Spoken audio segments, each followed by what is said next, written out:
Hip hop hustling in the internet. You know we about to get into that. This is an internet reaction video. So look, today we gonna check out this video. It's coming out of Baltimore. We want to know if this guy's a fall guy or is he a bad actor? You know what I'm saying? Just a bad police officer. He's being accused of clocking in over $215,000 in overtime, and he being charged with fraud. He got a trial date coming up. So let's take a look at it, man. We ain't gonna waste too much time. Let's go, baby. It's now been more than a year since Lawrence Smith was arrested and appeared before a judge inside the U.S. federal courthouse in downtown Baltimore. This coming spring, he's scheduled to be back in court before a judge and a jury. This is the video that rocked Baltimore City. Baltimore City Schools police detective and 8-time state champion football coach Lawrence Smith leaving the U.S. federal courthouse after being arrested. Yo, I just want to say, like, that might play a key in you. So that's why they made sure that they said 8-time champion. 8-time champion. You know, they look out for them football coaches. Say something to your players, coach. Good example, bad example, what? Smith is accused of tax violations and using police overtime pay to fraudulently obtain more than $215,000 taxpayer dollars. According to federal court records, his jury trial has now been scheduled for May 12th, 2025. If convicted, he faces decades in prison. The indictment alleges what Project Baltimore first reported 8 months prior to Smith's arrest, that he was logging police overtime when he appeared not to be working. We found Facebook Live videos that appear to show Smith driving a boat on the Chesapeake Bay, coaching football, or on vacation when his overtime form said he was working. As Project Baltimore investigated Smith's overtime earnings, we uncovered other potential issues concerning how your tax dollars are being spent.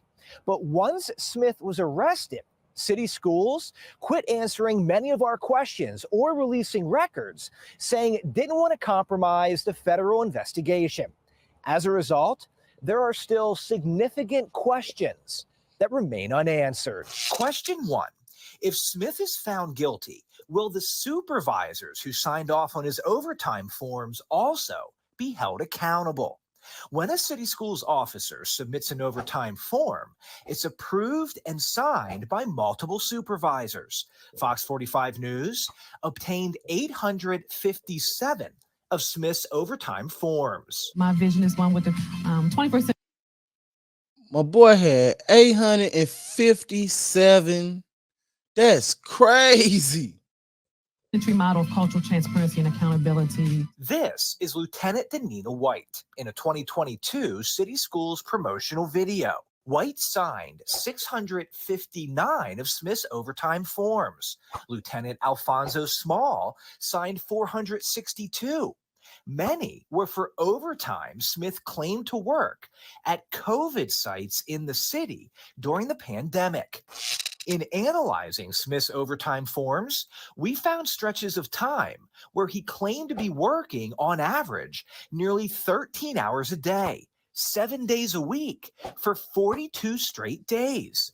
Did those Man, look at that, man. Hey, look, I ain't part of no more rest really, but look at that, man. That shit is ridiculous. See, 42 straight days, but you know, this ain't, you know what I'm saying, rare. Look at what happened over there in Dalton and Thornton in Chicago with the super thug mayor girl over there. Yeah, man. those hours raise any red flags at North Avenue? Had city schools just looked at Smith's Facebook page like we did, they would have found many instances where he claimed to be working when it appears he was not. Question 2. What happened to the nearly $500,000 taxpayer dollars paid to city schools police officers during the COVID pandemic that was never reimbursed by the city? Project Baltimore last year obtained this list of police overtime reimbursements that city schools filed with Baltimore City. From July 2020 to July 2021, city schools police officers worked more than $480,000 worth of overtime that was never reimbursed.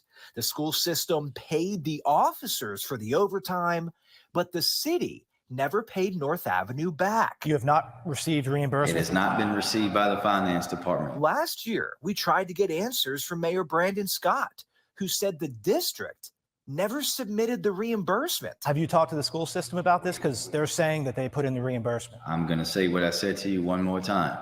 If we receive it, we'll pay it. We also questioned city schools. I just simply want to know why $500,000 in police overtime has not been reimbursed to the school system. You know the answer. I don't know why you're not telling me. How do you know I know the answer? You as in the school system know the answer. But North Avenue would not answer our questions. And now a year later, we still have not received an answer. What are you going to tell your players? We're told because the district does not want to compromise the federal investigation into Lawrence Smith. We will continue to follow the criminal. Look, man, that's crazy. Like over $400,000 in that span of a few days. I mean, in was a few weeks. I mean, that's crazy. It ain't that much overtime associated with no school, bro. Take it from somebody that done worked in the school before. You know what I'm saying? It ain't that much overtime in years associated with the school or the school district. You know what I'm saying? And then on top of that, boy was probably getting a check as a staffer. Well, he was getting a check as the coach. Not to know all other kind of side hustles. But look, this is my thing though. For that to even go down, it had to be a whole lot of other role players, a whole lot of other actors in this whole scheme. You know what I'm saying? So is he the fall guy? You know what I'm saying? He just the one that's keeping it 100. He the one that ain't snitching, or he the one that ain't talking, and he gonna let it fall all on him. And he ain't gonna implicate his people, or because this can't just go down without other people signing off on it. Like say she signed off on 600 some sheets, so she all the way in it. You know what I'm saying? And I guarantee she ain't sit there and put all that money in that man's pocket and didn't get her son too. And then I guarantee it, then somebody else that was sitting there watching them do this and then was like, yo, I need to get in on this too. Stop playing. You know what I'm saying? And then there was probably one more person that he done told his mans in them, and then they put them down too. So is my man gonna go down in the fire by himself, or is he gonna rat everybody out? You know what I'm saying? I mean, the school district don't want to speak on it because they say it's a federal investigation, you know what I'm saying? But they probably had some bad actors, bad characters involved in this too. I don't know though, man. Let me know what y'all think, man. If you out of Baltimore, man, let me know if this affect you, if it affected somebody that you know, or if you even up on this story or knew about it. If you out in Baltimore or the DMV, man, drop in the comments and let me know. All right, I'm out though, man. I love y'all, man. Thank you for watching. If you made it this far, man, I really appreciate it. It mean a lot to a brother like me, man. Peace.